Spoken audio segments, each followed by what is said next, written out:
2 Mart Elmar Hüseynovun qətli günüdür. Həmin faciədən 21 il ötür. 21 il keçir Elmarın qətlindən.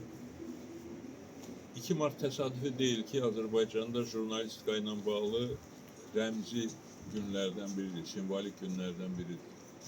Çünki həmin qətl həm söz azadlığı, mətbuat azadlığı uğrunda fədakarlığa, qəhrəmanlığa hazır olan Azərbaycan vətəndaşının, Azərbaycan jurnalistinin rəmzidir. Həm də bu hakimiyyətin azad söz, azad fikir, azad insana qarşı, azad jurnalistə qarşı cinayətlərinin rəmzi bir günüdür. Müsavat Partiyası olarak biz həmişə azadlığın yanında olmuşuq. Tarixən belə olub və indi də, bugün də belədir. Biz hər zaman azadlığı müdafiə etmişik. Söz azadlığını, mətbuat azadlığını, bütün azadlıqları müdafiə etmişik və Elmar kimi qəhrəman, fədakar insanları, jurnalistləri müdafiə etmişik.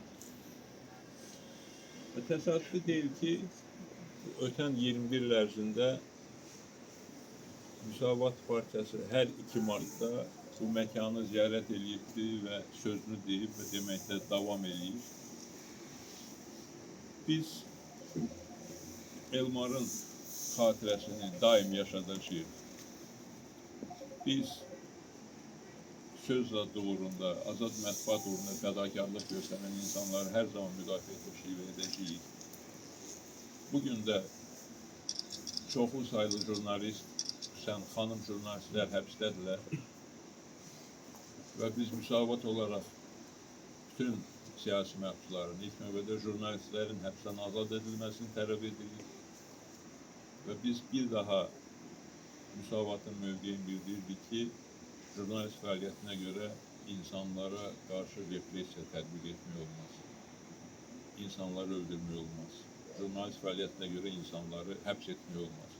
Buna son qoyulmalıdır və inanıram ki, Azərbaycan xalqı buna son qoymağı bacaracaq.